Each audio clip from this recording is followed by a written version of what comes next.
Hindi ko kailanman sinabi sa anak ko ang tungkol sa mga nakatago sa storage unit ko sa Makati nang pakasalan niya si Bianca. Sinigurado ko na hinding-hindi mahahanap ng babaeng iyon ang susi, pero habang nagbabakasyon ako kasama ang kapatid ko sa Tagaytay, tumawag ang anak ko. Takot na takot, "Pa, nahanap niya ang storage unit mo. Nandito siya ngayon. May dala siyang pamputol ng bakal." Hinihintay ko ang pagkakataong ito sa loob ng 3 taon. Kaya sinimulan ko na ang aking plano. Mag-subscribe sa channel para sa iba pang mga kwentong tulad nito. At i-comment sa ibaba kung saang lungsod sa Pilipinas kayo nanonood ngayon. Nakahaupo ako noon sa kusina ng kapatid kong si Margarita sa Tagaytay nang tumunog ang aking cellphone. Nasa oven na ang bulalo para sa tanghalian. At kakabukas lang namin ng isang pakete ng Barako Coffee nang makita ko ang pangalan ni Miguel sa screen ng telepono. Ang anak ko. Hindi siya tumatawag sa oras ng pahinga ng pamilya maliban na lang kung may masamang nangyari. "Miguel," sagot ko. Ramdam ko na kaagad ang paninikip ng aking dibdib. "Pa, hindi ko alam kung paano ko ito sasabihin sa iyo." Nanginginig ang boses niya. Parang boses ng isang batang takot na mapagalitan. "Nahanap ni Bianca ang storage locker mo. Yung nasa King Street sa Makati. Nandoon siya ngayon. Pa, may dala siyang malaking gunting na pamputol ng bakal. Tumawag sa akin ang manager dahil pangalan mo ang nasa kontrata. Pero sinabi ni Bianca sa kanya na manugang mo siya at binigyan mo raw siya ng pahintulot." Ang tasa ng kape ay huminto sa kalagitnaan ng pag-angat sa aking mga labi. 12 taon. 12 taon ng pagprotekta sa unit na iyon. 12 taon ng pag-iingat sa mga naiwan ng asawa kong si Catalina. 12 taon ng paghihintay sa eksaktong sandaling ito na alam kong darating din sa wakas. "Nakatuloy na ba siya sa loob?" tanong ko. Pinilit kong patatagin ang aking boses. Kahit na nakatitig sa akin ang kapatid kong si Margarita nang may pag-aalala. Sa tingin ko ay hindi pa. Pinipigilan siya ng manager.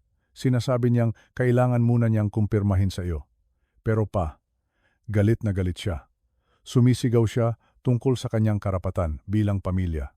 Narinig ko ang isang mapanghalina ngunit nakakainis na tunog mula sa kabilang linya. Ano ba ang nasa loob niya na gustong-gusto niyang makuha? Lahat. Bulong ko sa aking isipan. Nandoon ang lahat. Bawat dokumento, bawat proteksyon, bawat piraso ng ebidensya na kakailanganin ko para sa sitwasyong ito. "Miguel, gusto kong makinig kang mabuti. Tumawag ka ng pulis. Sabihin mo sa kanila na may isang taong sumusubok na pumasok sa aking pribadong storage unit ng walang pahintulot. Pagkatapos, tawagan mo ang ating abogado, si Attorney Jose Santos. Ang numero niya ay nasa drawer ng lamesa ko sa bahay. Sabihin mo sa kanya na oras na." "Oras para saan?" tanong ni Miguel. Sa likuran niya, naririnig ko ang boses ni Bianca, matinis at mapag-utos. "Tatay mo ba yan? Sabihin mo sa kanya na alam kong may itinatago siya sa atin. Sabihin mo sa kanya na may karapatan akong malaman kung ano ang nasa storage unit ng ating pamilya." Ating pamilya. Ang mga salitang iyon ay nagpabigat lalo sa aking damdamin. Napakuyom ang aking panga. Walang utang na loob, pa. Mahina na ang boses ni Miguel ngayon. Hindi sigurado ano ba ang nangyayari. "Nagbubuk na ako ng susunod na bus pabalik ng Manila. Huwag mong hahayaang makapasok siya sa unit na iyon. At anak, may mga bagay tayong kailangang pag-usapan. Mga bagay na ipinangako ng nanay mo na sasabihin ko sa iyo kapag tamang panahon na." Ibinaba ko ang telepono at agad na binuksan ang website para maghanap ng masasakyan. Pinapanood ako ni Margarita. Ang mukha niya ay halo ng pag-aalala at pagkaunawa. Kilalang kilala niya si Catalina. Naroon siya sa tabi ng kama noong mga huling linggo bago namatay ang asawa ko. Noong pinanumpa ako ng asawa ko na protektahan ang aming anak. "Nangyayari na ba?" mahinang tanong ni Margarita. Ipinakita na rin ng babaeng iyon ang tunay niyang kulay. Tumango ako. Nanginginig ang mga daliri habang tinitipa ang impormasyon ng aking credit card para sa biyahe na aalis sa loob ng 4 na oras. Sinabi na ito ni Catalina 12 taon na ang nakakaraan. Sabi niya, "May darating na isang tao na titingin kay Miguel hindi bilang isang tao, kundi bilang isang tseke. Bilang isang mapagkukunan ng pera. Ang storage unit ay ideya ni Catalina. Sa katunayan, 6 na buwan bago siya kinuha ng kanser. Noong malinaw pa ang kanyang pag-iisip para magplano. Ipinilit niyang rentahan namin ito Hindi para sa mga lumang kasangkapan o mga lumang gamit, kundi para sa isang bagay na mas mahalaga. Wala na ako dito para protektahan siya, sabi ni Catalina isang gabi sa ospital. Ang kanyang mga kamay ay butot balat na sa aking palad, pero kaya ko pa rin siyang protektahan. Ilalagay natin ang lahat ng importante sa isang ligtas na lugar. Ang mga dokumento ng trust fund, ang huling habilin, ang mga kopya ng lahat ng ating financial records. At Ricardo, gusto kong isulat mo ang lahat, bawat babala, bawat palatandaan, bawat taktika na ginagamit ng mga mapagsamantala. Kaya kapag may dumating at hindi ito makita ni Miguel, magkakaroon ka ng patunay. Magkakaroon ka ng lahat ng kailangan mo para iligtas siya. Akala ko noong una ay nagiging praning lang siya dahil sa sakit. Ang anak namin ay 26 anyos pa lang noon, matalino at may kakayahan. Pero lumaki si Catalina na pinapanood ang sarili niyang ina na nawala ang lahat. Dahil sa isang amain na nagpakasal lang dito dahil sa pera pagkatapos mamatay ng kanyang ama. Alam niya kung paano gumagana ang mga bagay na ito, kaya ginawa namin, umupa kami ng isang unit sa Makati na may climate control. Pinuno namin ito ng mga dokumento na nagbabalangkas sa bawat proteksyon na inilagay namin. Ang irrevocable trust na may hawak sa aming bahay sa Quezon City, ang aming investment portfolio, ang life insurance policy, lahat ay nakaistruktura upang si Miguel lamang ang makaka-access sa mga ito. Hindi ang kanyang asawa, kailanman, at nagtago ako ng isang journal. 3 taong halaga ng mga obserbasyon tungkol kay Bianca, bawat babala, bawat manipulasyon, bawat oras na lumampas siya sa limitasyon, o gumawa ng mga kalkuladong hakbang patungo sa mga ari-arian ng aming pamilya. Didokumento ko ang lahat, dahil alam kong balang araw, kakailanganin ko ng patunay para ipakita sa aking anak kung ano ang nakita ko mula sa unang araw. Ang araw na iyon ay dumating na sa wakas. Parang walang katapusan ang biyahe pabalik ng Manila. 4.5 oras ng trapiko at pag-iisip habang inuulit ko ang nakalipas na 3 taon sa aking isipan. Alam kong may mali noong unang beses na dinala ni Miguel si Bianca sa hapunan tuwing linggo. Oktubre noon, 3 taon na ang nakararaan. At siya ay nagniningning sa liwanag na nagmumula sa bagong pag-ibig. Pa, gusto kong makilala mo ang isang espesyal na tao. Dumating si Bianca, nakadamit ng walang kapintasan, nakasuot ng designer yoga wear na siguro ay nagkakahalaga ng mahigit 15,000 piso. Ang kanyang buhok ay nakaayos sa isang magulong estilo na sadya. May dalang isang bote ng alak na nang tingnan ko mamaya ay nagkakahalaga ng 4,000 piso. Para sa isang unang pagpupulong sa ama ng kasintahan, Ginoong Ricardo, isang karangalan po, sabi niya. Ang boses niya ay matamis parang pulot. Marami nang naikwento si Miguel sa akin tungkol sa inyo at sa bahay na ito. Diyos ko, Quezon City ito, di ba? Ang mga ari-arian dito ay siguro nagkakahalaga na ng magkano ngayon. Mahigit 50 milyon. Unang babala. Sino ang nagtatanong tungkol sa halaga ng ari-arian sa unang hapunan, sa buong pagkain? Pinaulanan niya ako ng mga tanong na nakabalat kayo bilang magalang na pag-uusap. Ano ang ginawa ko bago magretiro? Insurance. Napaka-interesante. Siguro ay naging malaki ang kinita niyo doon. At nabanggit ni Miguel na kayo ay ikinasal na noon. Nakikiramay po ako sa pagkawala ng inyong asawa. Nagtrabaho rin ba ang misis niyo? Siya ay nagsusuri, nagkakalkula, bumubuo ng isang pinansyal na larawan ng aming pamilya. At si Miguel, ang kawawa kong Miguel, hindi niya ito nakita. Nakita lang niya ang isang magandang babae na interesado sa kanyang buhay, sa kanyang pamilya. Sa loob ng sumunod na 6 na buwan, naging mas malinaw ang mga taktika ni Bianca. Nagsimula siyang magmungkahi na dapat kausapin ako ni Miguel tungkol sa pagpaplano ng pananalapi.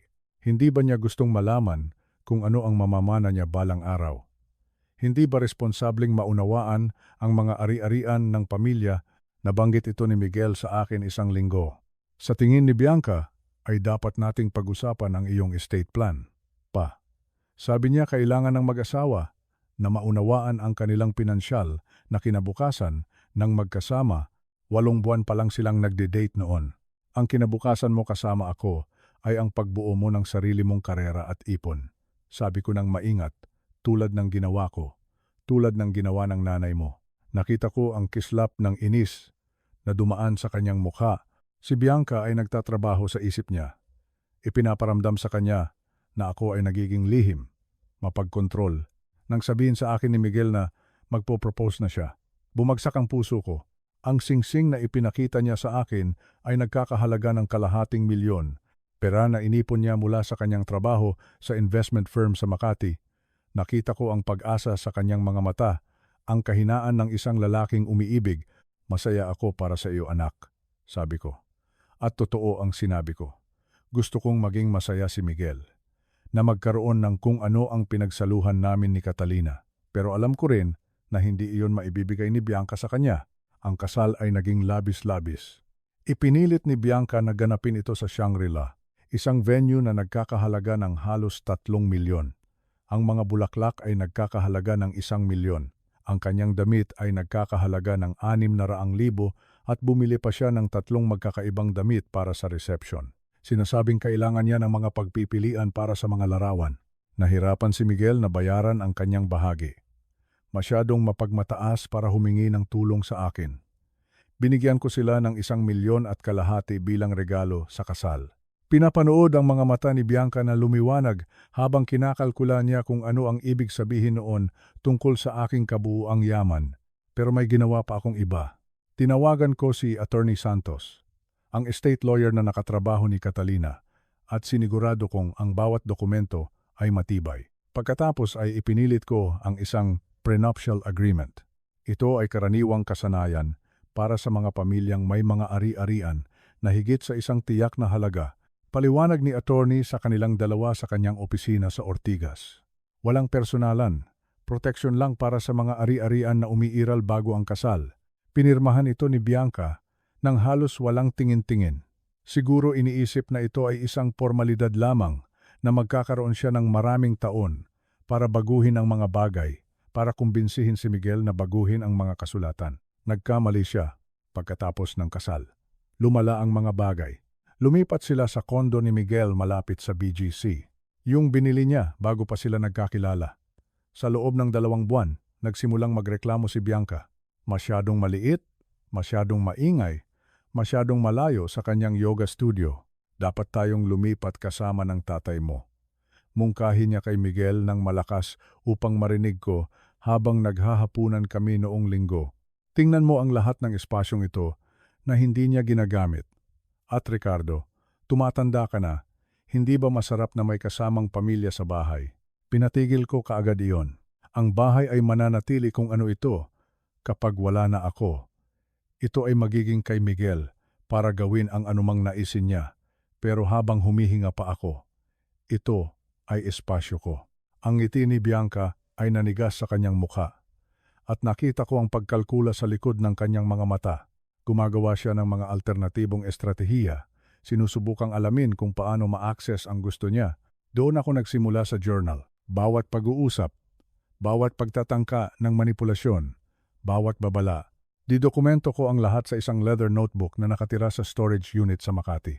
Ina-update bawat linggo. Nakarating ako sa bahay sa Quezon City ng gabi na.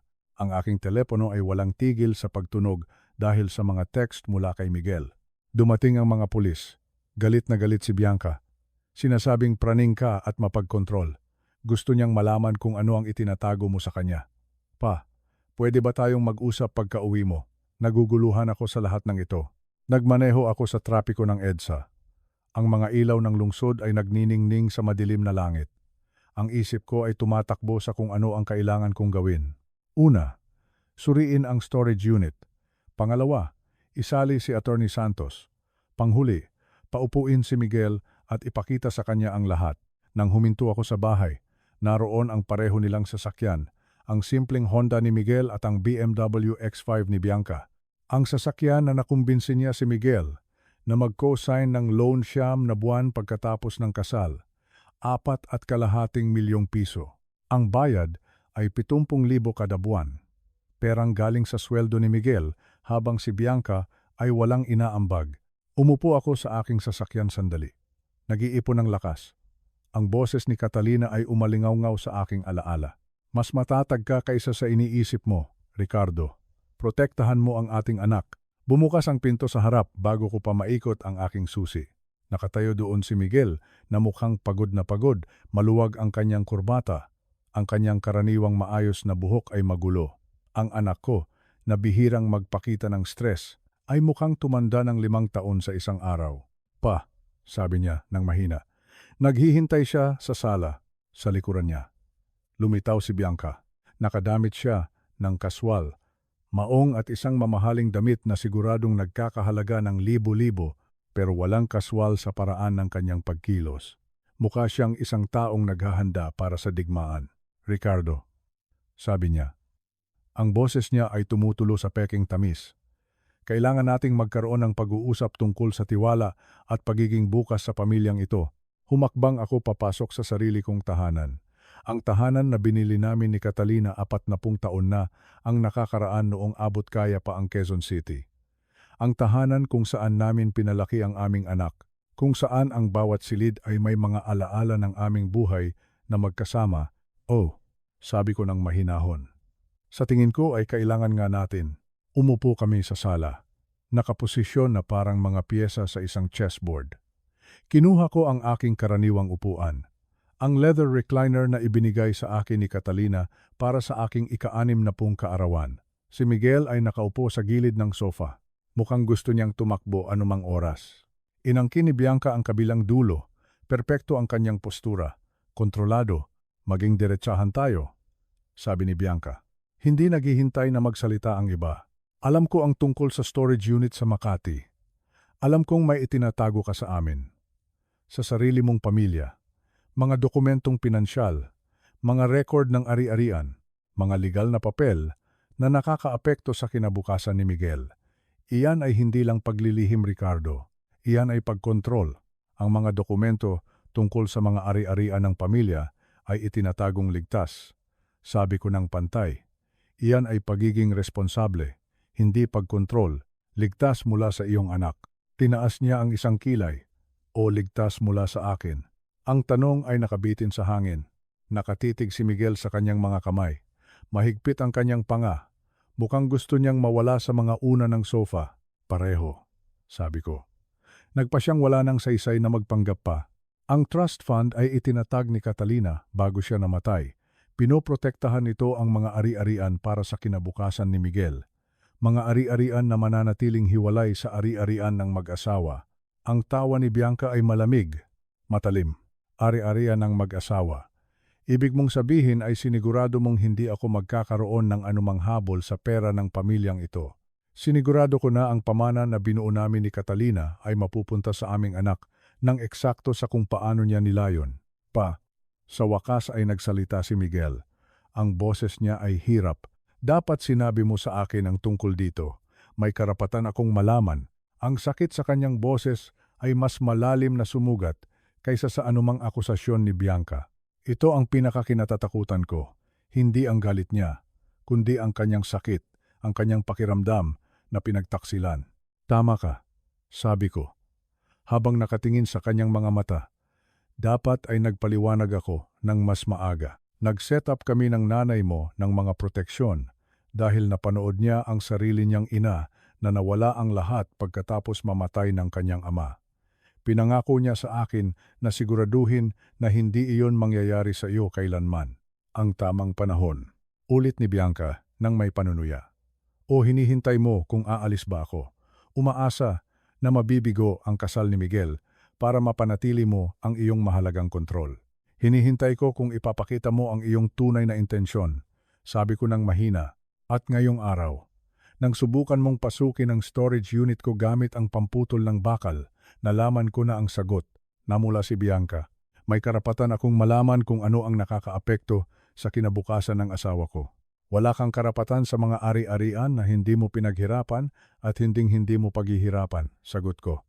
Lahat ng nasa storage unit na iyon, bawat dokumento, bawat proteksyon na inilagay ni Catalina. Lahat ng iyon ay dinisenyo upang siguraduhin na ang aming anak ay aalagaan ng mga taong nagmamahal sa kanya. Hindi ng mga taong nagmamahal sa kung ano ang mayroon siya. Hindi totoo yan, sabi ni Miguel. Pero ang boses niya ay nanginginig sa kawalan ng katiyakan. Bumaling si Bianca sa kanya. Ang ekspresyon niya ay lumalambot sa isang bagay na maaaring nakakakumbinsi kung hindi ko ginugol ang 3 taon sa panonood sa kanya na umaarte. Miguel, mahal, ang ama mo ay minamanipula ka sa buong buhay mo.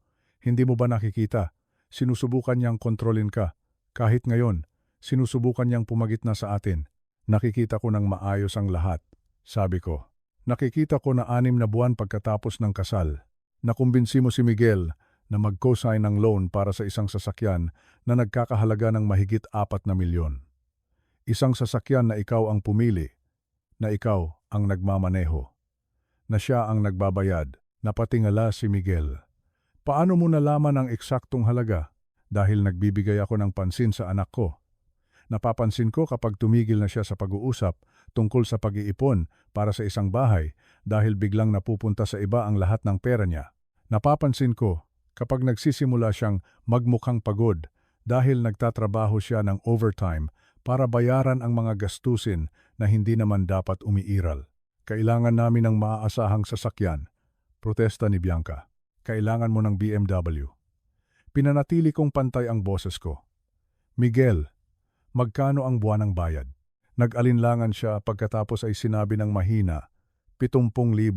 At magkano ang binabayaran mo para sa Honda mo bago iyon? 20,000. Aminado siya. Ang boses niya ay halos pabulong na. Kaya, nagbabayad ka ng dagdag na 50,000 bawat buwan dahil kailangan ni Bianca ng isang luxury vehicle. Humarap ako ulit sa kanya. Ano pa ang kailangan mo? Ang Peloton bike na nagkakahalaga ng 150,000, ang mga kasangkapan para sa kondo na nagkakahalaga ng 600,000, ang bakasyon sa Amanpulo noong nakaraang taon na nagkakahalaga ng halos kalahating milyon.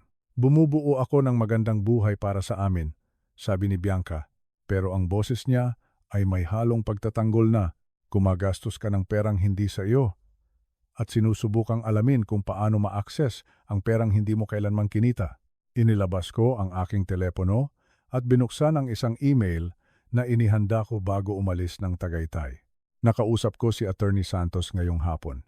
Kinumpirma niya na ang prenuptial agreement na pinirmahan mo bago ang kasal ay ganap na balido at maipapatupad dito sa Pilipinas. Nanigas si Bianca.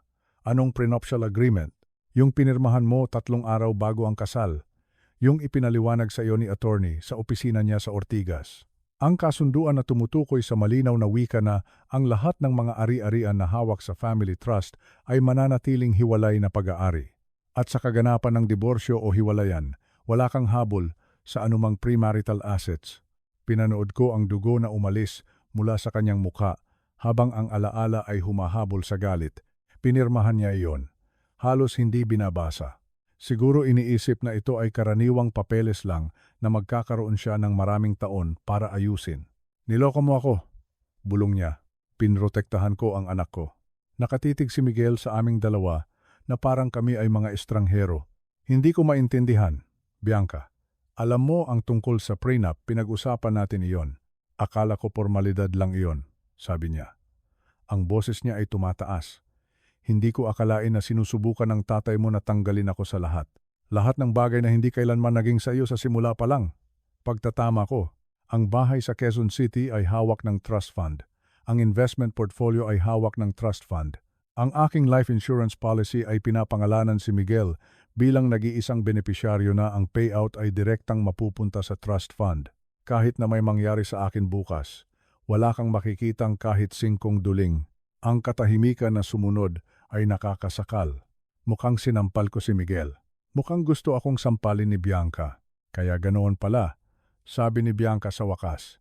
Sinigurado mo na kahit manatili akong kasal sa anak mo ng 50 taon, hinding-hindi ako magiging bahagi ng pamilyang ito. Hindi mo kailanman sinubukang maging bahagi ng pamilyang ito, sabi ko. Sinubukan mong kunin kung ano ang inaakala mong makukuha mo. Inilabas ko ang leather journal mula sa aking bag. Ang journal na itinatago ko sa loob ng 3 taon. Didokumento ko ang lahat. Bianca, bawat pagtatangka ng manipulasyon, bawat babala, bawat kalkuladong hakbang, binuksan ko sa isang markadong pahina. Oktubre 15, 3 taon na ang nakakaraan. Unang hapunan. Quote, ang mga ari-arian dito sa Quezon City ay siguro nagkakahalaga ng mahigit 50 milyon ngayon. Sinuri mo ang halaga ng bahay bago mo pa natikman ang pagkain. Inilipat ko ang pahina. Marso, 23. 2 taon na ang nakakaraan. Iminungkahi mong dapat tanungin ako ni Miguel tungkol sa pagpaplano ng pananalapi at mga ari-arian ng estate. 8 buwan pa lang kayong nagde-date. Isa pang pahina. Hulyo 9. 18 buwan na ang nakakaraan. Nag-post ka ng mga larawan sa Instagram ng aking sala. Nakatag ang lokasyon na parang ito ang iyong bahay. Bumubuo ka ng kwento ng kayamanan sa iyong mga followers. Baliw ka, sabi ni Bianca, pero nanginginig ang boses niya. Ini-stalk mo ako. Dinodokumento ang buhay ko tulad ng isang obsessed na creep. Pinoprotektahan ko ang anak ko mula sa isang taong pinaghihinalaan kong ginagamit siya. Inilabas ko ang mga printout mula sa aking bag. Ito ay mga screenshot ng iyong Instagram direct messages. Hindi mo ito alam. Pero kapag kumonekta ka sa Wi-Fi ko dito, sumang-ayon ka sa mga termino ng network na nagpapahintulot sa akin na subaybayan ang aktibidad. Nasa disclosure iyon, na lumalabas kapag unang kumonekta, lumiit ang kanyang mga mata sa takot. Nag-message ka sa kaibigan mong si Amber 6 na buwan na ang nakakaraan. Quote, ang matanda ay puno ng pera, pero napakapraning. Hindi man lang alam ni Miguel kung magkano ang halaga nila. Magtatagal ito pero aalamin ko. Gumawa si Miguel ng isang maliit na tunog ng paghihirap at noong nakaraang buwan. Nag-Google ka kung paano contest ang isang trust fund sa Pilipinas at mga karapatan ng asawa sa minanang ari-arian. Pinaplano mo na ito, Miguel. Bumaling si Bianca sa kanya. Ang desperasyon ay gumagapang sa kanyang boses. Huwag mong hayaang gawin niya ito sa atin. Sinusubukan niyang sirain ang ating kasal. Pero nakatitig na si Miguel sa kanyang telepono ngayon. At nakikita kong may ini-scroll siya. Ang iyong mga mensahe sa Instagram kay Amber. Sabi niya. Ang boses niya ay guwang. Nakikita ko ang mga ito sa iPad mo. Nakasync ito sa account mo, Bianca. May 12 mensahe tungkol sa pera. Tungkol sa kung paano mo ako kukumbinsihin na i-pressure ang tatay ko na ilipat ang bahay sa pangalan natin. Tungkol sa kung paano mo lang kailangang maglaro ng long game. Sinunggaban niya ang telepono ni Miguel, pero tumayo ito, umatras. Diyos ko. Ang isang ito mula noong nakaraang linggo. Pupunta si Ricardo sa Tagaytay ng 5 araw. Perpektong oras para suriin ang storage unit na iyon. Palagi siyang napakalihim tungkol doon. Kapag nalaman ko kung ano ang nasa loob, alam ko na kung paano laruin ito. Maipapaliwanag ko, panimula ni Bianca. Pero walang paliwanag na makakapagtakip dito. Naghahanap ka ba talaga ng trabaho? Tanong ni Miguel. Ang boses niya ay nababasag.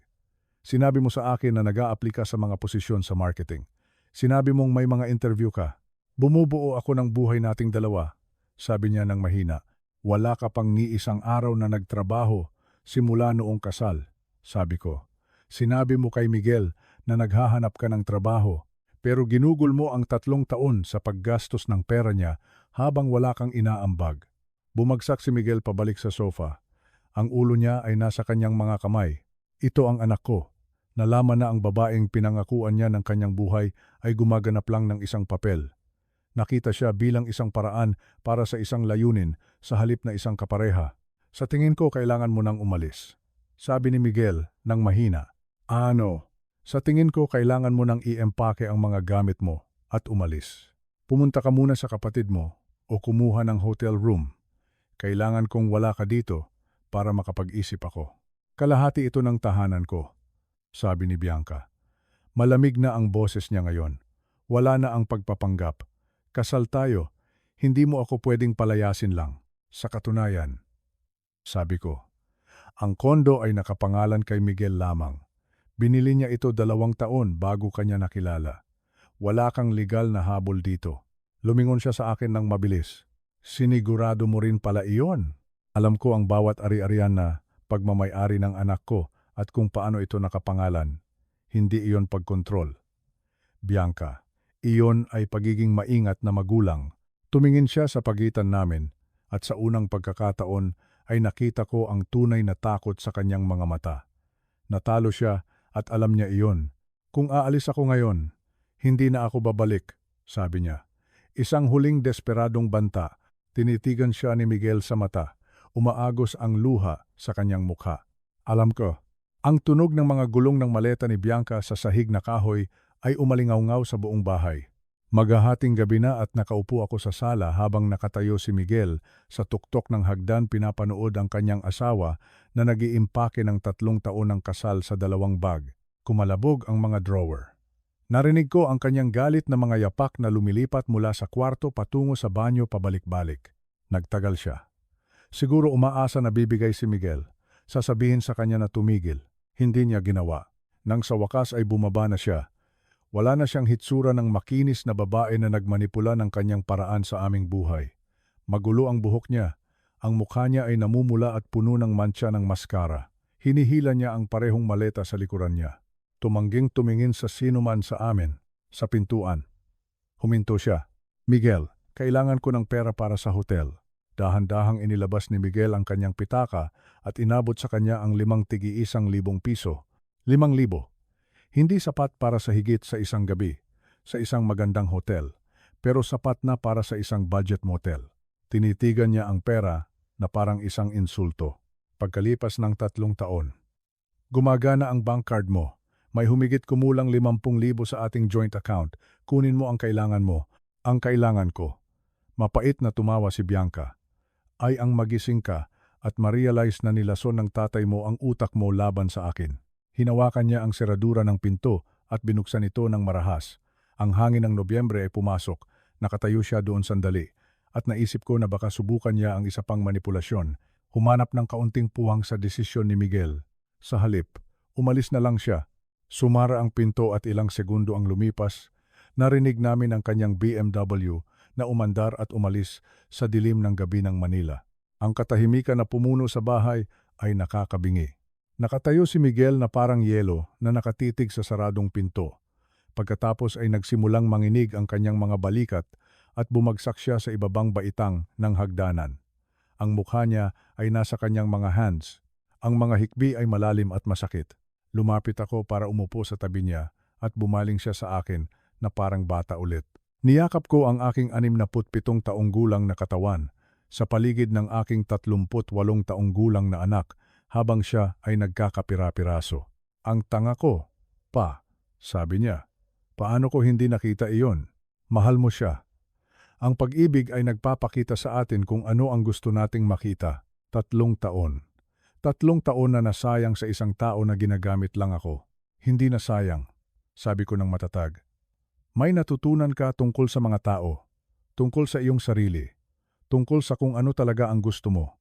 Hindi iyon sayang. Anak, buhay iyon. Kumalas siya. Pinupunasan ang kanyang mga mata. Sinubukan mong balaan ako. Ramdam ko iyon. Ang iyong hindi pagsang-ayon. At sinabi ko sa sarili ko na masyado ka lang overprotective, na hindi mo kayang magpalaya. Pero nakita mo siya mula sa simula. Mas marami akong taon para matuto tungkol sa mga tao. At mayroon akong kalamangan na hindi ako in love sa kanya. Nagpakawala siya ng isang nanginginig na tawa. Makikita rin sana ni Mama iyon. Diba?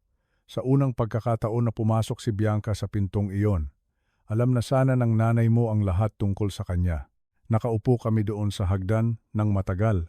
Pagkatapos ay sinabi ni Miguel, sabihin mo sa akin ang tungkol sa storage unit. Sabihin mo sa akin ang lahat ng itinatag ni Mama. Wala ng mga lihim. Kaya ginawa ko. Nakaupo kami doon at ipinaliwanag ko ang bawat detalye kung paano ginugol ni Catalina ang kanyang mga huling buwan sa pagpaplano para sa isang hinaharap na hindi siya magiging bahagi. Kung paano siya nakipagtulungan kay Attorney Santos para lumikha ng isang bagay na hindi masisira, na partikular na idinisenyo upang protektahan si Miguel mula sa eksaktong ganitong uri ng tao. Ang trust fund ay may hawak sa bahay. Lahat ng investments na binuo namin ni Mama mo ng magkasama at ang life insurance policy. Ito ay nagkakahalaga ng humigit kumulang 70 milyon sa kabuuan. Nanlaki ang mga mata ni Miguel. Ganoon kalaki. Ang nanay mo ay napakagaling sa pera. Namuhay kami ng simple, namuhunan ng maingat. Ang bahay pa lang ay nagkakahalaga na ng 50 milyon ngayon. Ang iba ay nasa iba't ibang investments na lumago sa paglipas ng mga taon. At lahat ng ito ay mapupunta sa akin kapag namatay ako o kapag pinili kong ilipat ang kontrol. Ang orihinal na plano namin ng nanay mo ay para sa iyong ika-40 kaarawan. Pero pagkatapos ngayong gabi, Sa tingin ko dapat tayong umupo kasama si attorney ng mas maaga. Dapat mong maunawaan kung ano ang mayroon ka at kung paano ito protektahan sa hinaharap. Ang prenup, sabi ni Miguel. Magiging matibay ba ito kung nanatili kaming kasal? Sigurado. Ginawa ni attorney na matibay iyon. Kahit nakasal kayo ng 50 taon, ang mga ari-arian sa trust fund ay mananatiling hiwalay na pag-aari. Hindi niya kailanman mahahawakan ang mga iyon. Kaya pala desperado siyang makapasok sa storage unit. Sinusubukan niyang alamin kung ano ang mayroon tayo sa loob ng maraming buwan. Sigurado ako sa journal na itinago ko. Didokumento ko ang bawat oras na nagtanong siya tungkol sa pananalapi. Bawat oras na sinubukan kanyang manipulahin para i-pressure ako. Nandoon ang lahat. Tumahimik si Miguel ng matagal. Pwede ko bang makita? Ang journal. Bukas pupunta tayo sa storage unit ng magkasama at mababasa mo ang lahat. Nag-usap kami hanggang halos alas 3 ng umaga. Tungkol kay Catalina, tungkol sa mga proteksyon na inilagay niya. Tungkol sa 3 taon na ginugol ni Miguel kasama ang 1 taong hindi kailanman tunay na nagmahal sa kanya. Sa tingin mo ba ay nagmalasakit siya sa akin kahit kailan? Tanong niya sa wakas. Kahit kaunti, ang tanong na iyon ay dumurog sa puso ko. Siguro sa sarili niyang paraan. Pero hindi ito ang uri ng pag-ibig na bumubuo ng buhay. Ito ang uri na may mga kondisyon at exit strategies. Kinabukasan, nagmaneho kami papunta sa storage facility sa Makati.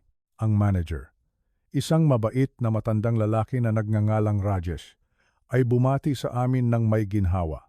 Mr. Ricardo, buti na lang bumalik po kayo.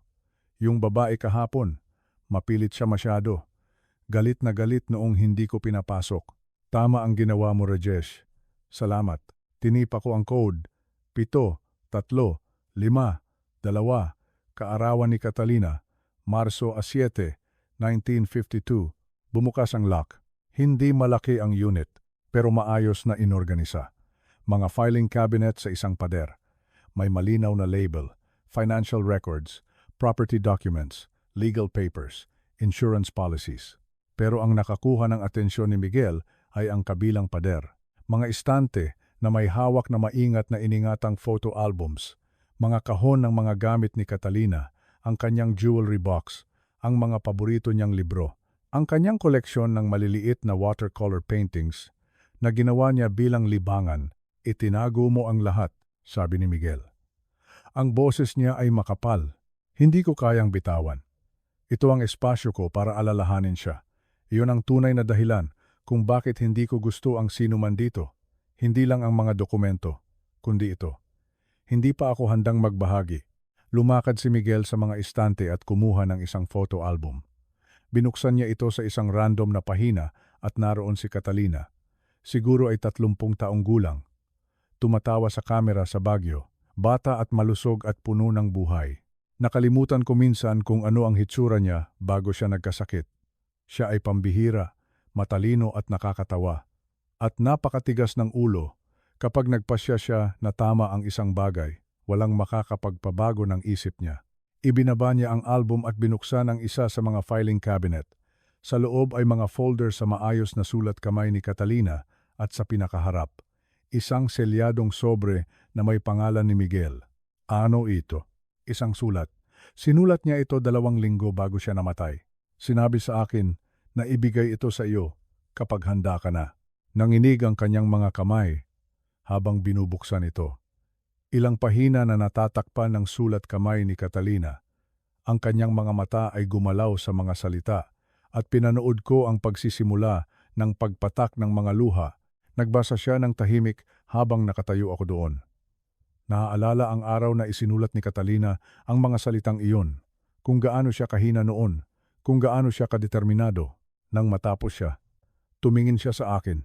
Alam niya, kahit noon pa, alam niyang kakailanganin ko ng proteksyon. Naintindihan ng nanay mo ang mundo, Miguel, ang mabuti at ang masama, at minahal ka niya ng sapat para paghandaan ang pareho. Habang nakaupo ako sa bus pabalik ng Maynila, hindi ko maiwasang ibalik ang aking alaala sa nakaraan. 12 taon na ang lumipas, pero parang kahapon lang nangyari ang lahat, ang amoy ng ospital, ang tunog ng mga makinang sumusukat sa tibok ng puso ni Catalina, Ang malamig na hangin ng aircon na tumatagos sa aking buto. Naalala ko ang kanyang mga mata. Bagaman pagod na pagod at humuhupa na ang kanyang lakas dahil sa sakit, nandoon pa rin ang talas. Nandoon pa rin ang tapang. Si Catalina ay hindi kailanman naging mahina hanggang sa huling sandali. Siya pa rin ang nag-iisip para sa amin. Siya pa rin ang nagpoprotekta sa amin. Ricardo, tawag niya sa akin noon. Ang boses niya ay mahina na parang bulong ng hangin, pero ang bawat salita ay may bigat, may diin. Lumapit ako sa kanya. Hinawakan ko ang kanyang kamay. Ang kamay na dati ay malaman at mainit. Ngayon ay buto at balat na lang. Malamig. Pero mahigpit pa rin ang hawak niya sa akin.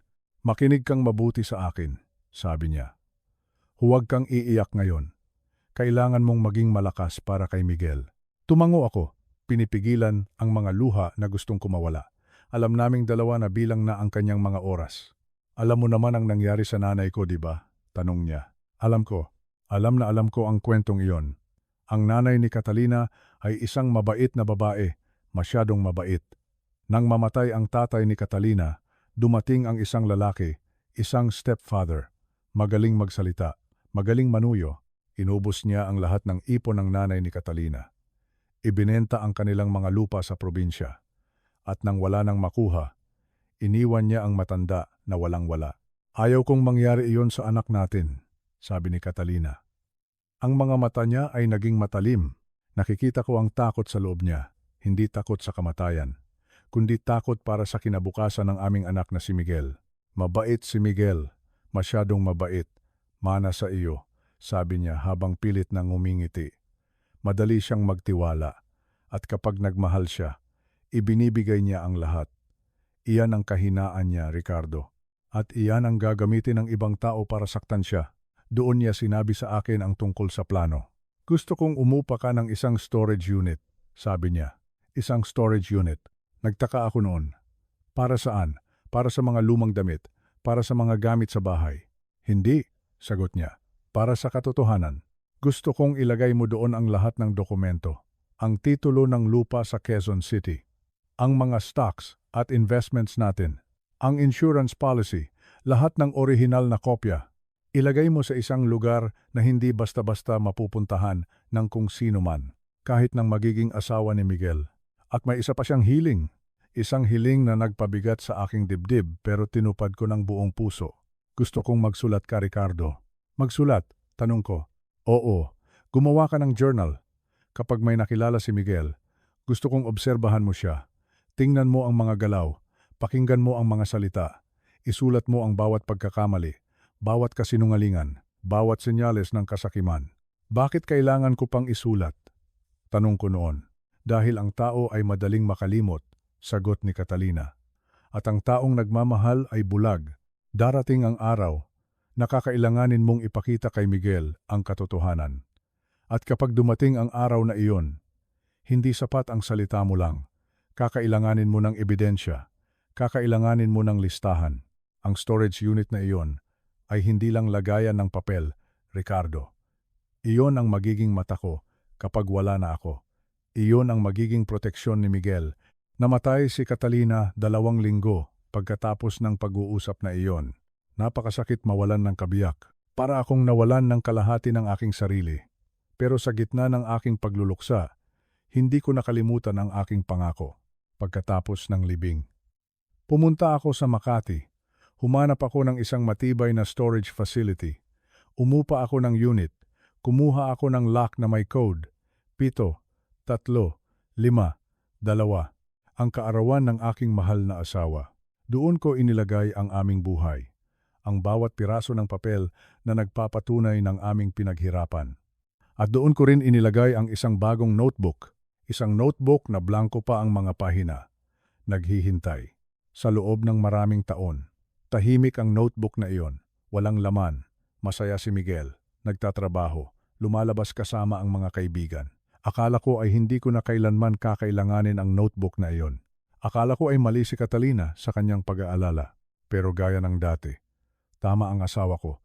Matalino siyang babae. Alam niya ang takbo ng mundo. Alam niya na kung saan may asukal. Doon pupunta ang mga langgam. At kung saan may yaman. Doon pupunta ang mga mapagpanggap. Habang umaandar ang bus palapit sa Maynila, napahawak ako sa aking dibdib. Ramdam ko ang tibok ng puso ko. Mabilis, malakas, nahanap na niya ang unit. Sabi ko sa sarili ko, nahanap na ni Bianca ang lugar kung saan natutulog ang mga sikreto. Pero hindi siya ang makakakuha ng laman nito. Hinding-hindi, dahil ang susi sa unit na iyon ay hindi bakal. Ang susi ay ang katotohanang matagal ko nang inihanda. Ang sumpang binitawan ko sa aking asawa ay buhay na buhay pa rin. At ngayong gabi, tutuparin ko ang huling bahagi ng aking pangako. Bumalik tayo sa 3 taon na ang nakakaraan. Oktubre noon, isang maaraw na araw ng linggo. Ang araw na dinala ni Miguel si Bianca sa aming bahay sa unang pagkakataon, naaalala ko pa ang bawat detalye. Kasi iyon ang araw na binuksan ko ang unang pahina ng notebook sa storage unit. Ang bahay namin sa Quezon City ay laging bukas tuwing linggo. Tradisyon na namin ito. Magluluto ako ng sinigang o kare-kare. Uupo kami sa lanay. Magkukwentuhan. Simpleng buhay, tahimik. Pero noong araw na iyon, iba ang hangin. Iba ang pakiramdam ko. Tinatawag itong kutob ng matatanda at bihirang magkamali ang kutob. Pa, sabi ni Miguel nang pumasok siya sa pinto, ang mukha niya ay puno ng ngiti, yung ngiti ng isang taong in love, yung ngiti na parang nakalutang sa ulap. Pa, hito po si Bianca. Tiningnan ko siya. Maganda si Bianca. Hindi ko maipagkakaila iyon. Maputi. Makinis ang balat. Pero may mali. Nakasuot siya ng damit na parang pupunta sa isang fashion show. Isang designer yoga outfit na hapit sa katawan. May dala siyang bag na Louis Vuitton at ang sapatos niya ay halatang hindi pwedeng ipanlakad sa palengke. Sobrang ayos. Sobrang handa. Good afternoon po, Tito Ricardo. Sabi niya. Ang boses niya ay matinis. Masyadong matamis. Parang asukal na hindi totoo. Inabot niya sa akin ang isang bote ng alak. Mahal na alak. Para sa inyo po ito. Sabi niya. Narinig ko po na mahilig kayo sa wine. Salamat, sabi ko. Tinanggap ko ang bote. Pero sa loob-loob ko, nagtataka ako. Paano niya nalaman na mahilig ako sa wine? Siguro sinabi ni Miguel. O siguro, nag-research siya. Umupo kami sa hapagkainan. At doon nagsimula ang mga pulang bandila, ang mga red flags na sinabi ni Catalina. Nabantayan ko, karamihan sa mga bisita. Kapag pumupunta sa bahay ng iba, ang pinupuri ay ang pagkain, o ang ganda ng hardin, o ang kabaitan ng host. Pero iba si Bianca. Ang mga mata niya ay lumilibot sa buong bahay. Tinitingnan ang mga painting sa pader, ang mga antike na vase, ang lawak ng sala. Para siyang isang appraiser ng bangko na nagtatansya ng halaga ng isasanglang bahay. Ang ganda ng bahay niyo, Tito. Sabi niya habang hinihiwa ang karne. Ilang square meters po ito? Napatigil ako sa pagsubo. Ilang square meters? Iyan ba talaga ang tanong ng isang dalagang ipinapakilala sa ama ng nobyo? Malaki ito, Hija. Sabi ko na lang. Sapat para sa aming pamilya. Siguro nasa 500 square meters ito, no? Dagdag pa niya. Alam niyo po ba ang running price per square meter dito sa New Manila ngayon? Nasa 200,000 na yata. Tiningnan ko si Miguel. Inaasahan kong sasawayin niya ang nobya niya. Inaasahan kong sasabihin niyang, Bianca, kumakain tayo. Huwag nating pag-usapan ang presyo ng lupa. Pero nakangiti lang si Miguel. Nakatitig kay Bianca na parang ito ang pinakamatalinong babae sa mundo. Oo nga pa, sabi ni Miguel. Sabi ni Bianca, napakagandang investment daw nitong bahay natin. Investment? Ang bahay na ito ay hindi investment para sa akin. Ito ay tahanan. Dito lumaki si Miguel. Dito namatay si Catalina.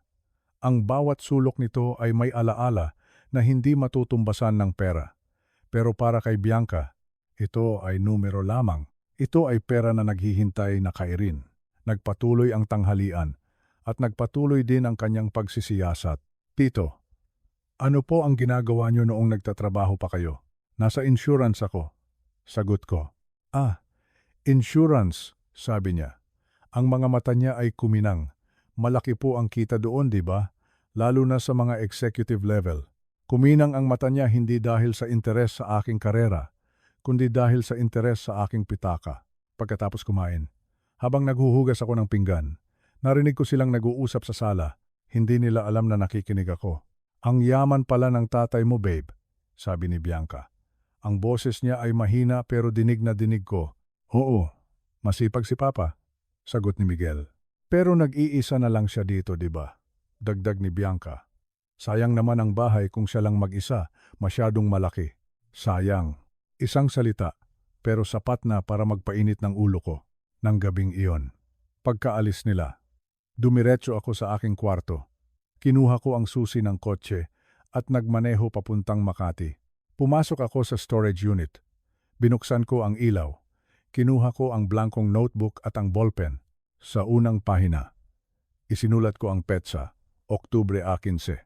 At isinulat ko ang unang obserbasyon, unang pagbisita. Tinanong agad ang presyo ng lupa per square meter. Sinuring mabuti ang mga gamit. Tinawag na sayang ang bahay dahil ako lang ang nakatira. Tiningnan ko ang litrato ni Catalina sa loob ng unit. Tama ka, mahal ko. Bulong ko sa litrato. Nagsimula na. Nandito na siya. Ang kutob ko ay nagsasabing, hindi ito pag-ibig. Ito ay negosyo. At ang anak natin ang puhunan. Pero hindi ako papayag. Hinding-hindi ako papayag na gawing gatasan ang anak natin. Isinara ko ang notebook. Alam kong marami pa akong isusulat sa mga susunod na buwan. At handa ako. Mabilis na lumipas ang panahon. 6 na buwan pagkatapos ng unang hapunan na iyon. Sinabi sa akin ni Miguel na magpapakasal na sila. Masaya ako para sa anak ko. Gusto ko siyang lumigaya. Pero ang bigat sa dibdib ko ay hindi nawawala, lalo na nang magsimula ang pagpaplano ng kasal. Dito ko nakita ang tunay na kulay ng kasakiman ni Bianca. Karamihan sa mga Pilipino. Gusto ng magandang kasal, natural iyon. Minsan lang sa buhay. Pero may pagkakaiba ang maganda sa magastos. At may pagkakaiba ang selebrasyon sa pagpapasikat. Gusto ni Bianca ng kasal na pangprinsesa? Hindi. Mali. Gusto niya ng kasal na pangreyna. Pinili niya ang pinakamahal na hotel sa Maynila, ang Shangri-La. Ang venue pa lang ay nagkakahalaga na ng mahigit 1 milyon. Ang mga bulaklak. Mga imported na rosas mula sa Europe, 1 milyon. Ang pagkain, ang pinakamahal na menu, may lechon, may steak, may seafood. Pero ang pinaka hindi ko matanggap ay ang kanyang damit. Isang araw, umuwi si Miguel na mukhang problemado. Namumutla, pa, sabi niya. Medyo short ako sa budget. Bakit anak? Tanong ko. Magkano ba ang kailangan? Gusto kasi ni Bianca ng 3 gown. Sagot niya. 3 gown pa. Isa para sa seremonya, isa para sa reception, at isa para sa after party. Ang sabi niya, kailangan daw niya ng options para sa photos. Napailing ako. 3 damit para sa isang gabi. Habang ang asawa ko noon, isang simpleng barot saya lang ang suot noong ikinasal kami sa huwes. At napakasaya namin. Magkano lahat, Miguel? Tanong ko ng diretsyo. Mahigit 3 milyong piso pa, lahat-lahat. 3 milyon.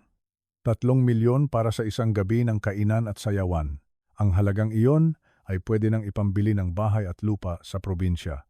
Pwede nang ipampuno ng pangkabuhayan ng isang pamilya sa loob ng 10 taon.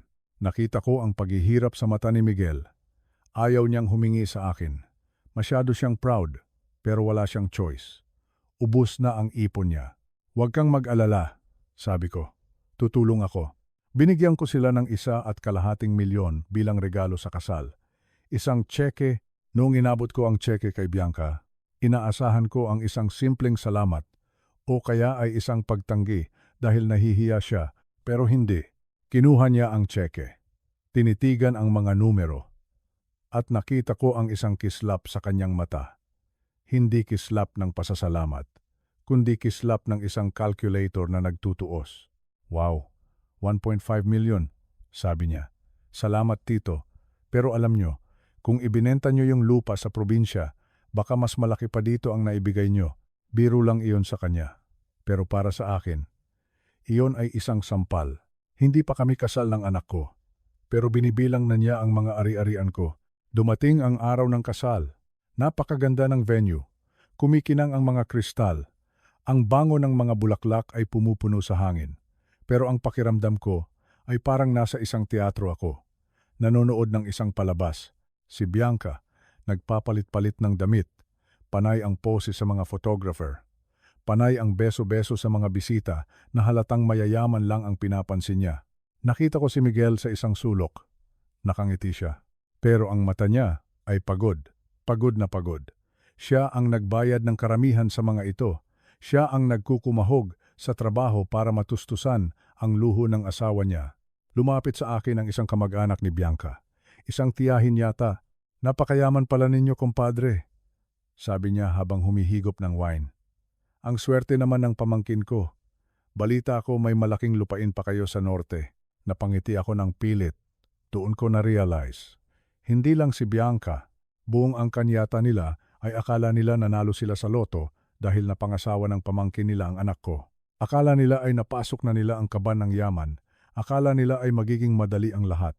Tiningnan ko si Bianca na sumasayaw sa gitna ng dance floor. Suot ang kanyang pangatlong gown na puno ng sequins. Kumikinang, sayaw lang hija. Sabi ko sa isip ko. Magsaya ka ngayong gabi.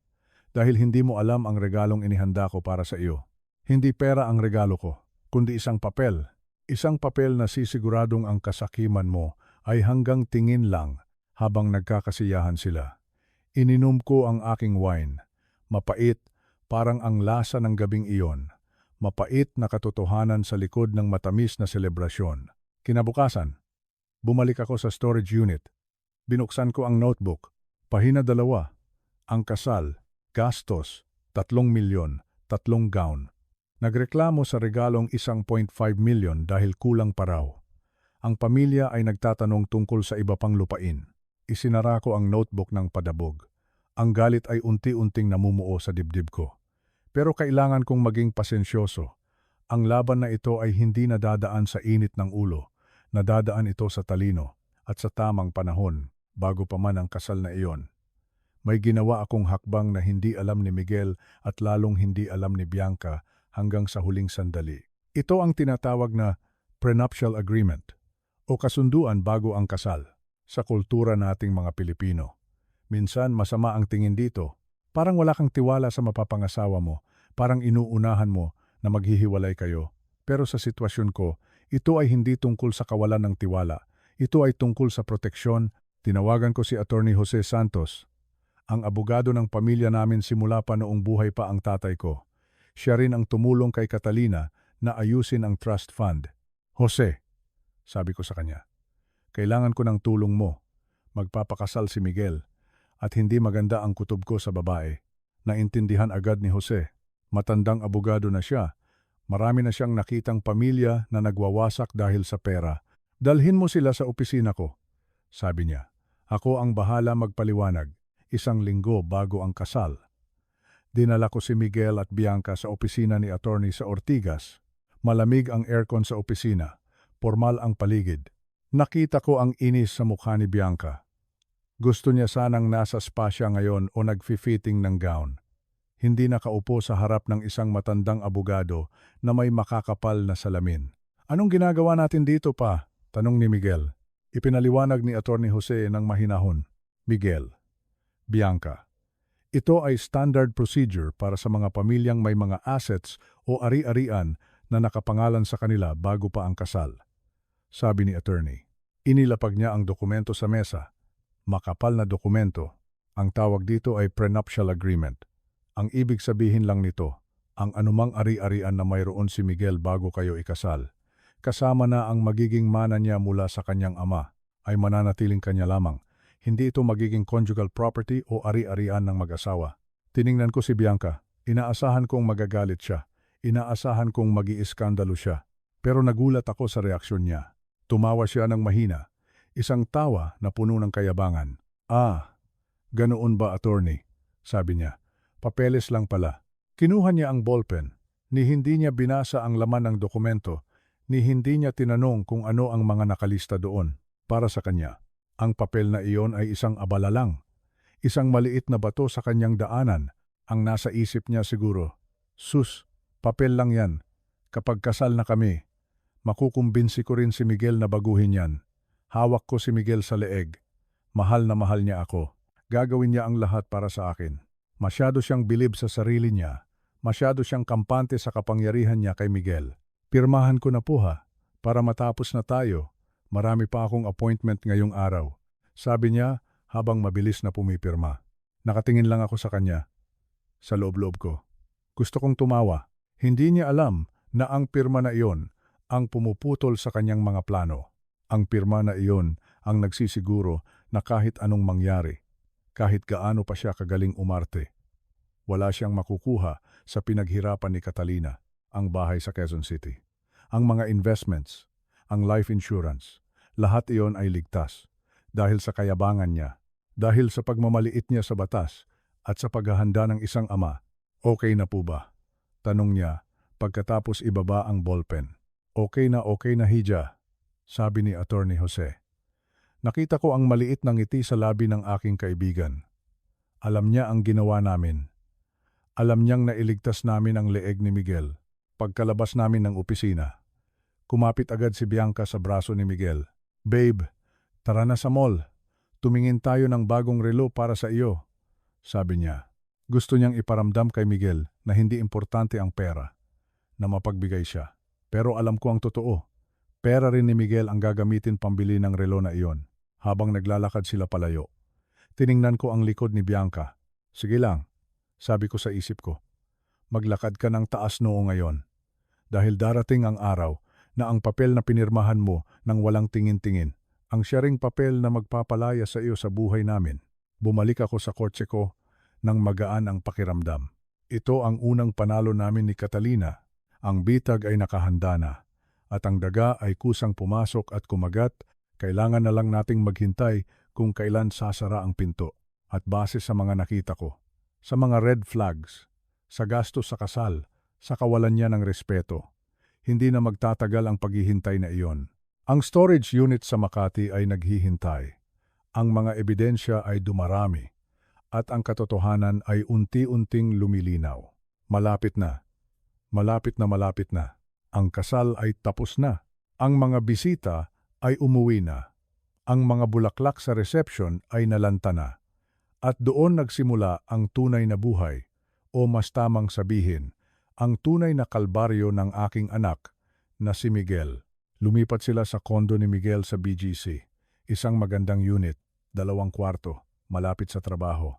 Binili iyon ni Miguel bago pa sila nagkakilala. Pinaghirapan niya iyon, hulugan sa loob ng 5 taon. Pero para kay Bianca, hindi ito sapat. Wala pang 2 buwan pagkatapos ng honeymoon. Nagsimula na ang mga reklamo. Tuwing linggo, kapag umuuwi sila sa bahay ko, sa Quezon City, nakikita ko ang pagbabago sa mukha ng anak ko. Dati, ang mga mata niya ay buhay na buhay. Ngayon, may itim na sa ilalim ng kanyang mga mata. Ang kanyang balikat ay nakabagsak, para bang may pasan siyang mundo. Habang nagmemeryenda kami ng turon at kape, nagsimulang magparinig si Bianca. Alam niyo pa, sabi niya. Ang boses niya ay matinis. Ang liit-liit ng kondo ni Miguel, hindi ako makahinga.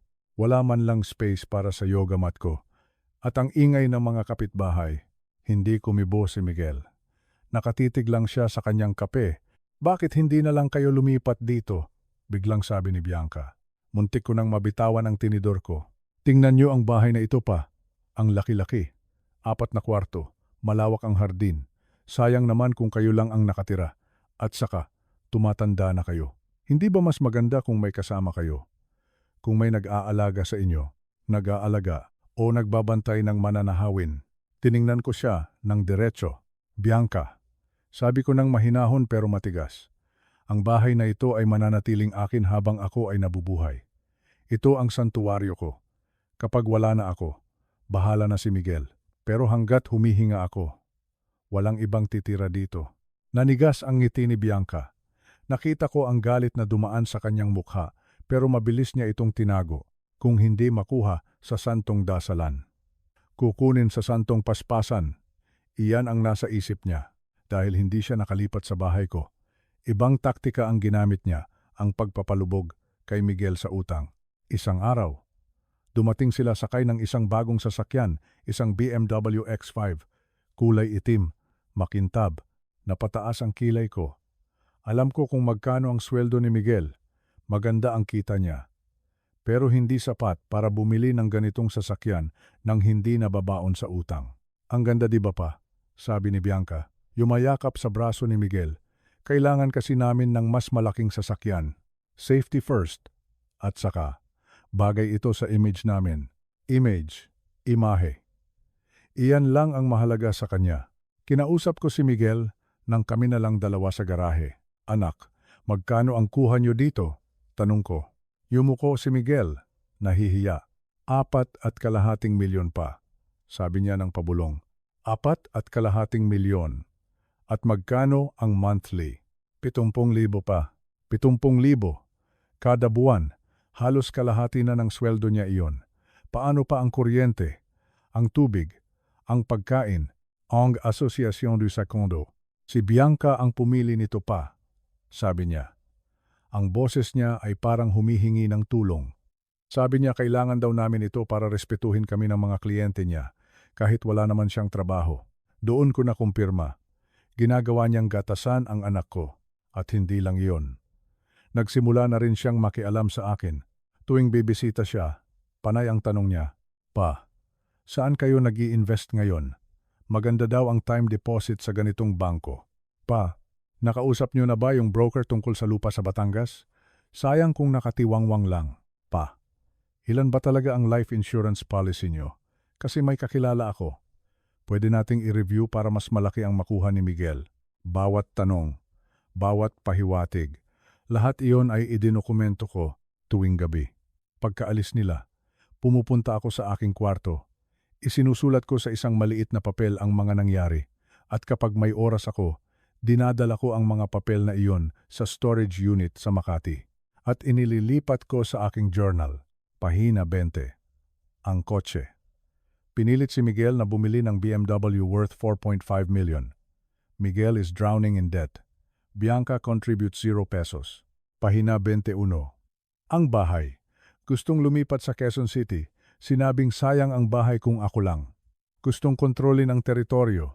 Pahina 22. Ang insurance. Nagtatanong tungkol sa death benefit ko.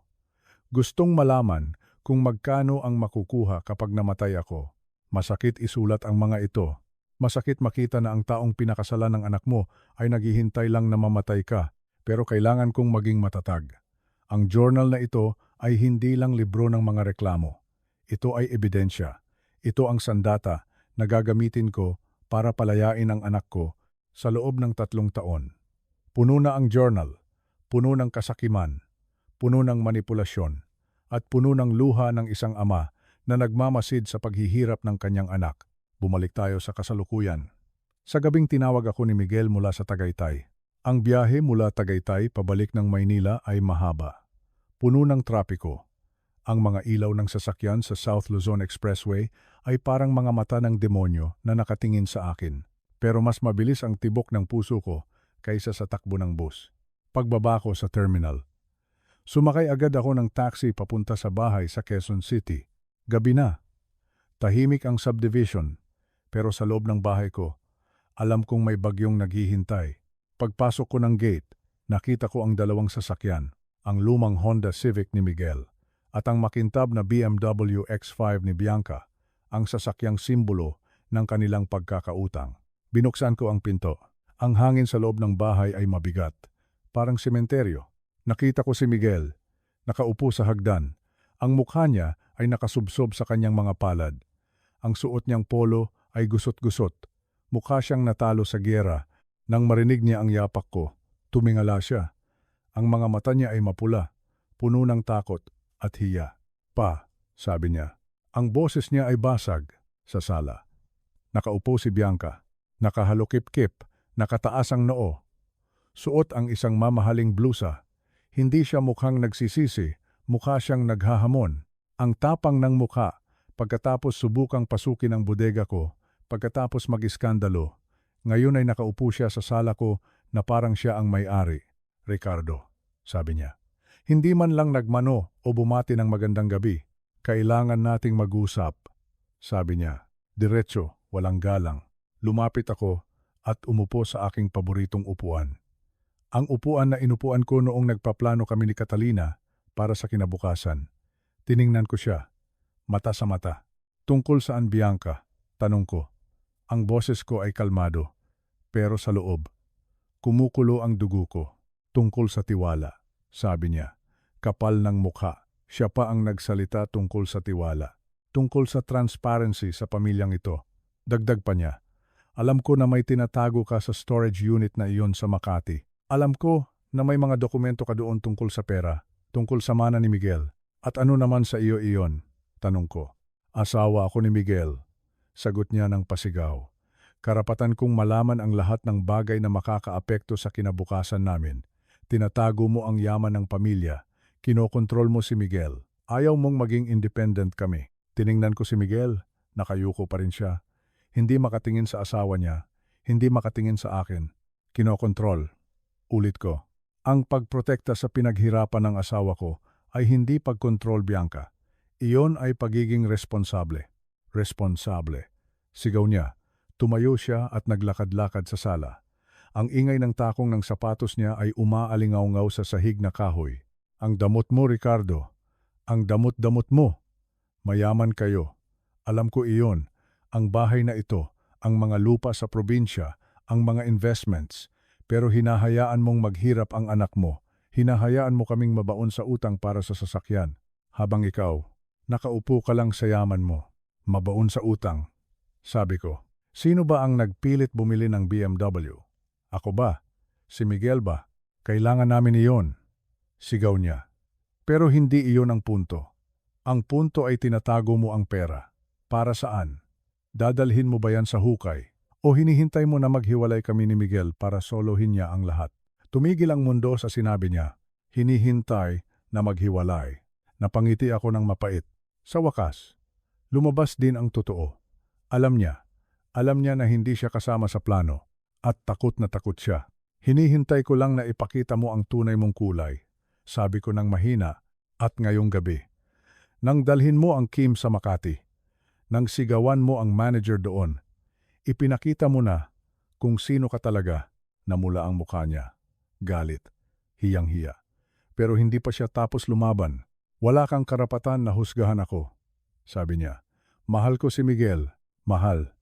Tanong ko, kung mahal mo siya, bakit mo siya ginawang bangko? Kung mahal mo siya, bakit mo siya inilayo sa akin? Kung mahal mo siya, bakit ka naghahanap ng paraan para makuha ang mana niya habang buhay pa ako? Wala kang ebidensya, sigaw niya. Puro ka bintang matanda ka, praning ka lang. Ebidensya ba ka mo?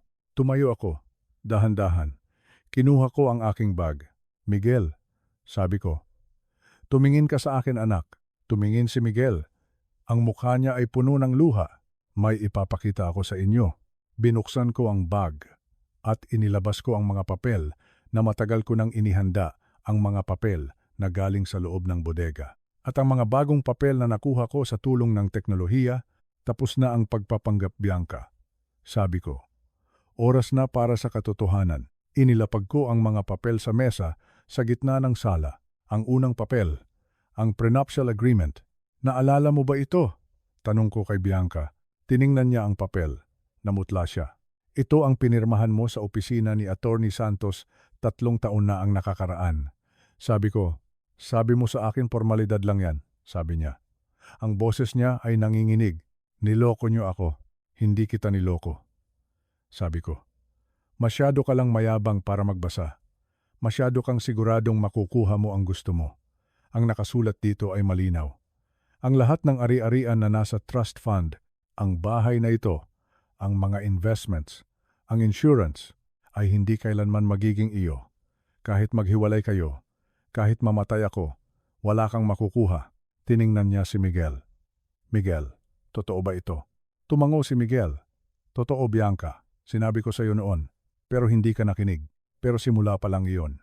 Kinuha ko ang sunod na ebidensya. Ang journal. Ang kulay itim na notebook. Binuksan ko ito.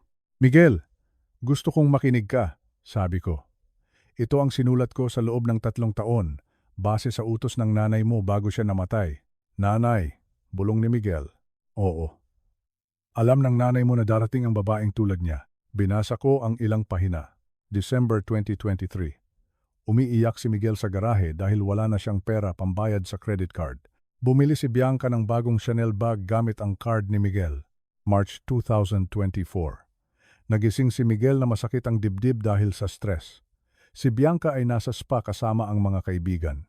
Nagpo-post ng picture na may caption na Blessed Life, bawat petsa, bawat detalye. Nakikita ko ang pagguho ng mundo ni Miguel. Nakikita ko ang sakit sa kanyang mukha habang nare-realize niya na ang lahat ng paghihirap niya ay nakadokumento, na ang ama niya ay nakatingin at nasasaktan para sa kanya. Tumigil ka na, sigaw ni Bianca. Ang sama mo, bakit mo sinusulat ang buhay namin? Dahil kailangan kong protektahan ang anak ko sa iyo. Sigaw ko pabalik. At mayroon pa. Inilabas ko ang huling ebidensya. Ang mga printout ng screenshot. Hindi ako magaling sa computer. Pero magaling ang private investigator na kinuha ni Attorney Santos. Bianca, sabi ko. Akala mo ba hindi namin makikita ang mga ginagawa mo sa internet? Inilapag ko ang papel sa harap ni Miguel. Anak, basahin mo. Kinuha ni Miguel ang papel. Ang kamay niya ay nanginginig. Ito ay mga direct message mo sa Instagram sa kaibigan mong si Amber, sabi ko. Binasa ni Miguel ng malakas. Ang boses niya ay garalgal. Ang tagal mamatay ng matanda. Naiinip na ako. Kailangan ko na ang pera para sa business na gusto ko. Napasinghap si Bianca. Paano niyo nakuha yan? Nagpatuloy si Miguel. Sobrang uto-uto ni Miguel. Konting iyak ko lang, bibigay na yan. Napapagod na ako sa kanya. Ang boring niyang kasama. Pero kailangan kong tiisin para sa mana. Boring. Uto-uto. Hinihintay na mamatay ang tatay. Bawat salita ay parang kutsilyo na sumasaksak sa puso ng anak ko. At ito pa, sabi ko. Ipinakita ko ang search history niya sa Google. Paano contest ang prenup sa Philippines?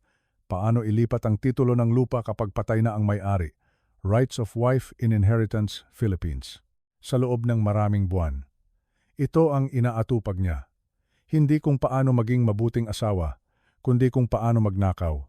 Tumingin si Miguel kay Bianca. Ang tingin na iyon, hindi ko makakalimutan na wala ang pagmamahal, na wala ang respeto. Ang natira na lang ay purong sakit at pagkabigo. Ikaw pala ang tunay na kaaway. Bulong ni Miguel. Akala ko kakampi kita. Akala ko asawa kita. Yun pala, isa ka lang magnanakaw na natutulog sa tabi ko. Sinubukan siyang hawakan ni Bianca. Miguel, babe, let me explain. Nagbibiro lang ako niyan kay Amber. Kwentuhan lang yan ng mga babae. Huwag mo akong hawakan. Sigaw ni Miguel. Umatras siya. Diring-diri. Tapos na Bianca, sabi ko. Tapos na ang palabas mo. Nakita ni Bianca na wala na siyang lusot. Nakita niya na sarado na ang pinto. Biglang nagbago ang mukha niya. Nawala ang takot. Napalitan ng galit, ng puot. Fine, sabi niya. Tumayo siya ng tuwid. Inayos ang kanyang buhok. Kung ayaw niyo sa akin, edi huwag. Hindi ko naman kailangan ang pamilyang ito. Masyado kayong mga kuripot. Masyado kayong makaluma. Talaga, sabi ko. Oo, aalis ako, sabi niya. Pero kukunin ko ang kalahati ng kondo. Kasal kami. Akin ang kalahati niyan. Muli. Napangiti ako. Nagkakamali ka na naman, Hija, sabi ko. Ang kondo ay binili ni Miguel 5 taon bago kayo ikasal. Nakapangalan niyon sa kanya. At dahil sa prenup na pinirmahan mo nang hindi binabasa, wala kang karapatan doon kahit 5 duling. Nanlaki ang mata niya. Wala kang makukuha, Bianca, wala. Sabi ko. Bumalik ka sa pinanggalingan mo. Ang katahimikan sa bahay ay nakakabingi pagkatapos ng aking huling salita. Wala. Isang salita na nagpabagsak sa lahat ng pangarap ni Bianca. Tumingin siya kay Miguel. Umaasa sa huling pagkakataon. Umaasa na ang uto-utong Miguel ay maawa sa kanya. Miguel, sabi niya. Ang boses niya ay nagpapakaawa. Papalayasin mo ba talaga ako ng ganito? Gabi na. Wala akong mapupuntahan. Asawa mo ako. Tumingin si Miguel sa kanya. Tinitigan niya ang mukhang minahal niya ng 3 taon. Pero ngayon, ang nakikita na lang niya ay isang maskara. Umalis ka na, sabi ni Miguel. Ang boses niya ay mahina pero buo. Ano? Tanong ni Bianca. Sabi ko umalis ka na, sigaw ni Miguel. Lumabas ang lahat ng galit, lahat ng sakit. Umalis ka sa bahay ng tatay ko. Umalis ka sa buhay ko. Ayaw na kitang makita. Nagulat si Bianca. Hindi niya inaasahan ang lakas na iyon mula kay Miguel. Padabog siyang umakyat sa kwarto. Narinig namin ang pagbukas at pagsara ng mga drawer. Ang kalabog ng mga gamit. Naghintay kami sa sala. Walang nag-uusap. Nakaakbay lang ako sa anak ko habang siya ay umiiyak ng tahimik. Pagkalipas ng kalahating oras, Bumaba si Bianca. Hila-hila niya ang dalawang maleta. Ang buhok niya ay magulo. Ang maskara sa mata niya ay kumalat na dahil sa luha ng galit. Huminto siya sa harap namin. "Pengi ng pera," sabi niya.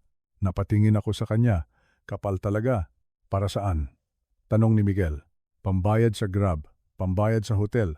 Alangan naman maglakad ako." Sabi niya nang mataray pa rin. Binuksan ni Miguel ang kanyang wallet. Kinuha ang lahat ng laman, 5,000 piso. Inabot niya ito kay Bianca. "Iyan lang ang kaya ko," sabi ni Miguel. "Iyan lang ang natira sa akin pagkatapos mong ubusin ang lahat." Kinuha ni Bianca ang pera ng padabog. 5,000. Sabi niya nang may pandidiri.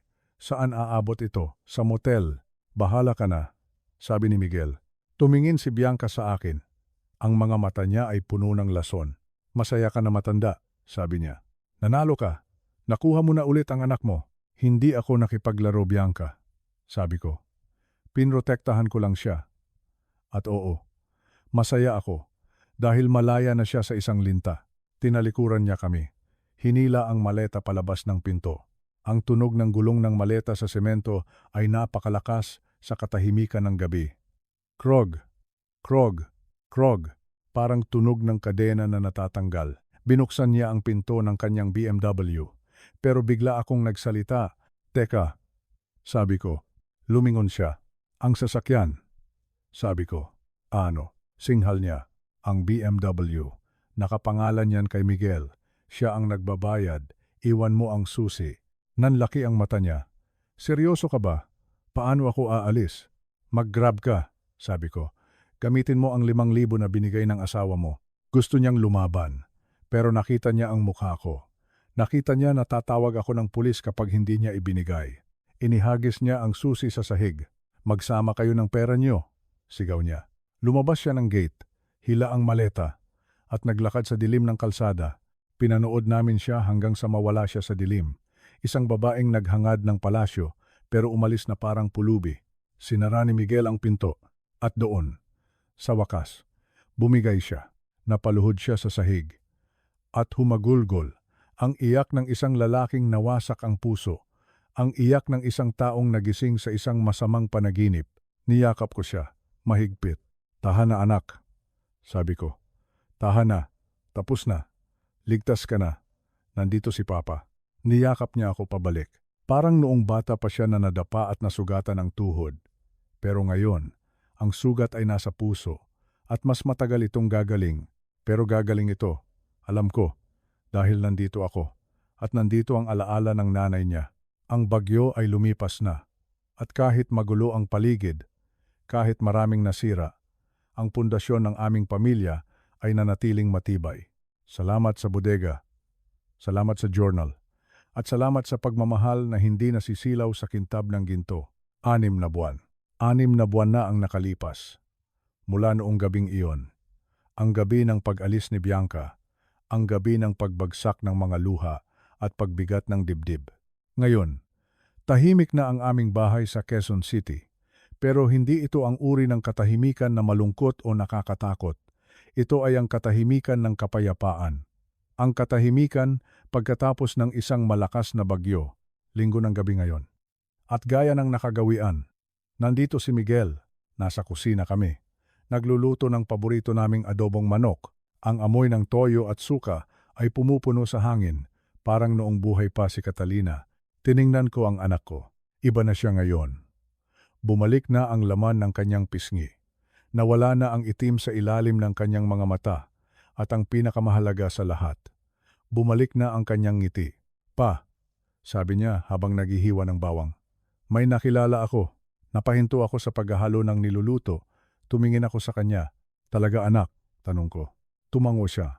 Ang pangalan niya ay Elena, isang guro sa pampublikong paaralan sa Marikina. Nagkakilala kami sa isang medical mission last month. Napangiti ako. Isang guro, isang taong naglilingkod, malayo sa mundo ng kinang at luho na gusto ni Bianca.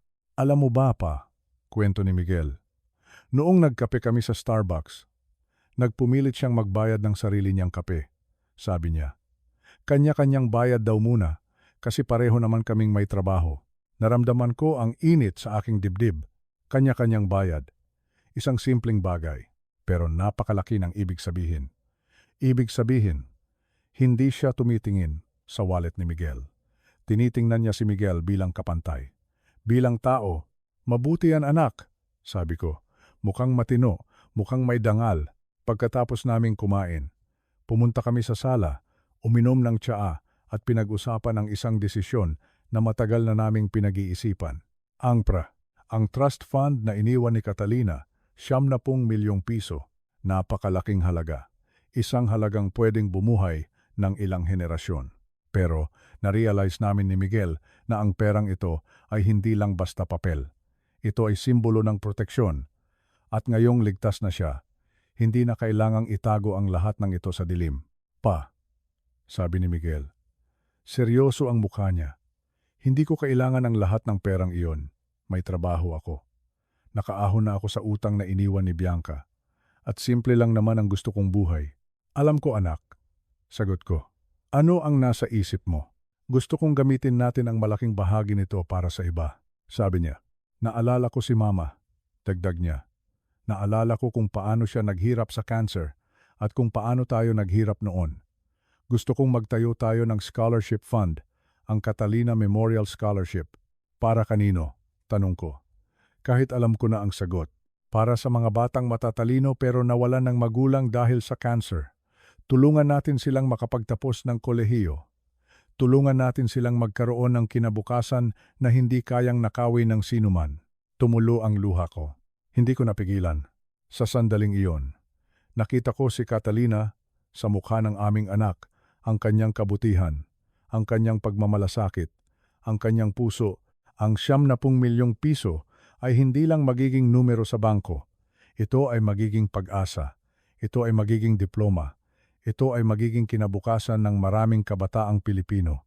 Tama yan anak, sabi ko. Payag ako. Payag na payag ako. Kinabukasan. Pumunta kami sa opisina ni Attorney Jose Santos para ayusin ang mga papeles at bago kami umuwi. Dumaan muna kami sa Makati. Sa storage unit, binuksan ko ang pinto.